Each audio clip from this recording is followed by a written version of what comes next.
Halo, Assalamualaikum. Sekarang adalah hari kedua saya belajar di luar kelas. Nah, saya akan menjawab pertanyaan yang pertama.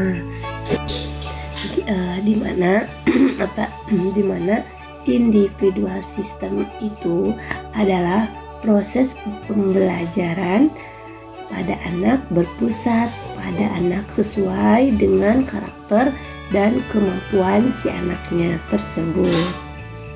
Soal kedua, kenapa harus individual system? Ya karena kan anak itu sebagai subjek belajarnya. Jadi pusat perhatian penuh tuh harus kepada anak. Karena kan kita tujuannya anak untuk bisa minat belajarnya itu meningkat gitu kan, minat belajar dan minat bacanya itu meningkat, sehingga kita harus dekat dulu biar anak juga tidak takut sama kita, tidak bosan sama kita, dan si anak juga udah terasa sama kita, udah kenal banget sama kita bahwa kita itu menyenangkan. Jadi dia juga berpikir belajar dengan si ibu ini nih sangat senang sekali. Jadi saya sangat ingin belajar menambah lagi dan bisa jadi si anak jadi makin ingin minatnya meningkat. Nah, soal yang ketiga yaitu tujuannya untuk menciptakan fun learning biar proses belajarnya si anak itu menyenangkan. Dan saya akan menjawab soal selanjutnya, di mana peran guru dan peran anak itu berbeda. Kalau peran guru itu kita tuh harus mengetahui kemampuan anak itu melalui assignment test, di mana kita tuh harus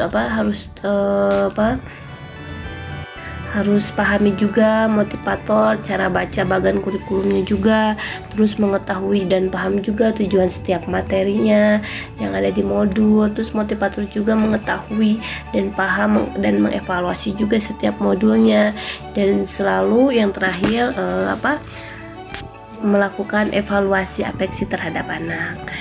Kalau peran anak tersebut, si anak harus bisa merasakan learning, merasa bahagia, belajar bersama kita, dan terus kasih semangat si anak. Juga si anak harus merasa senang dalam belajarnya, jadi minatnya itu bertambah dan selalu memberikan yang terbaik terhadap anak. Dan saya akan menjawab lagi soal selanjutnya, di mana klasikal sistem itu adalah materi yang diberikan sama semuanya. Kalau individual system, saat waktu yang sama setiap anak mendapatkan materi, tetapi sesuai kemampuan dan kemauannya si anak.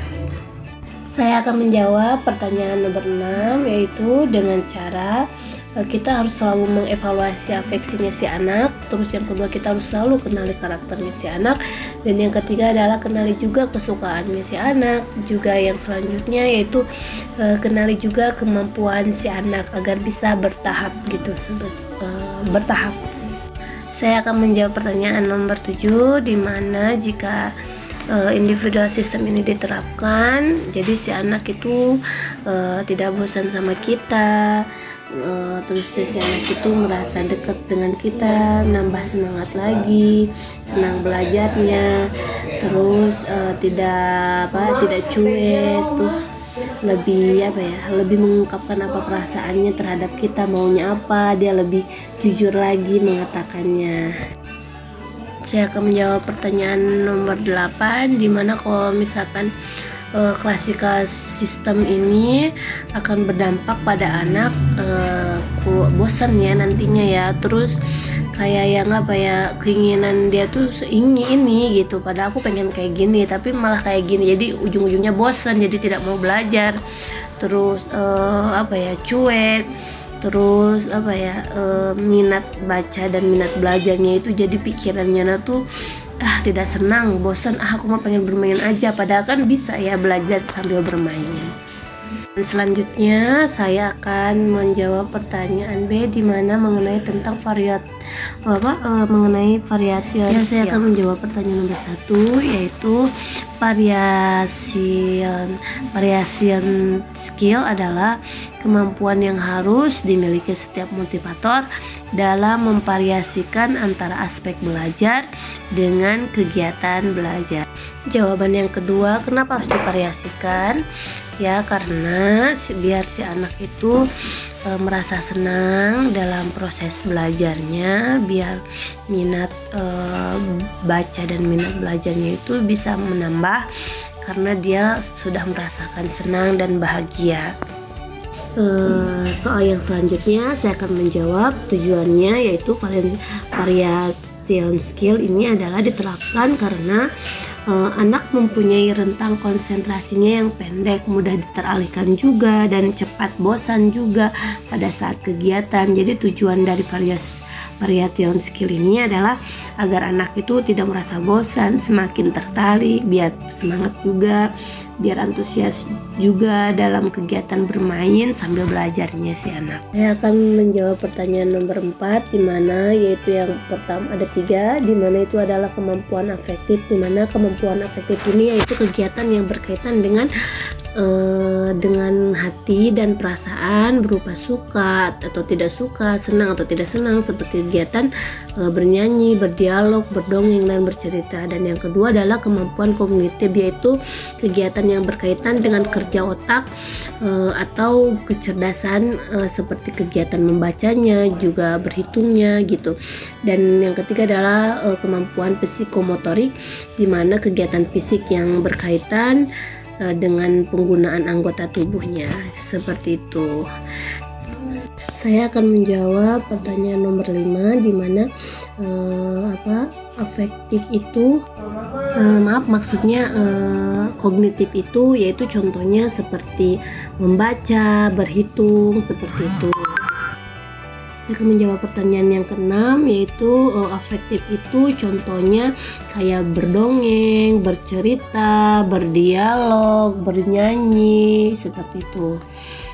Saya akan menjawab pertanyaan nomor 7, di mana psikomotorik itu contohnya itu ada 2, di mana ada motorik kasar dan ada motorik halus. Kalau misalkan motorik kasar itu kayak kayak seperti menangkap, melempar, menari gitu ya. Kalau misalkan motorik halusnya itu seperti kayak menggunakan jari tangan, seperti mewarnai, menarik garis, dan menulis, seperti itu.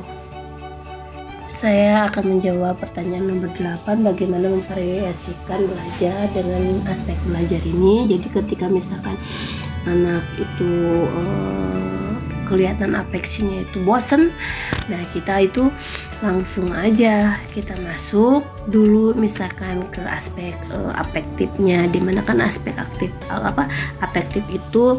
itu adalah kegiatan, contohnya kita bercerita atau berdialog, kesukaannya dia. Kita kan sebelumnya kan tahu juga kesukaannya si anak itu, misalkan kita kenali 3 dulu kesukaannya si anak, terus atau misalkan kita berdongeng dulu, udah kayak gitu baru deh kita lanjut lagi belajarnya biar dia senang. Jadi diselang-selang dengan aspek yang 3 itu. Kalau misalkan si anak mulai bosan, seperti itu memvariasikannya. Kalau misalkan sudah si anaknya senang, kita lanjut lagi belajarnya dengan cara bermain dan belajar.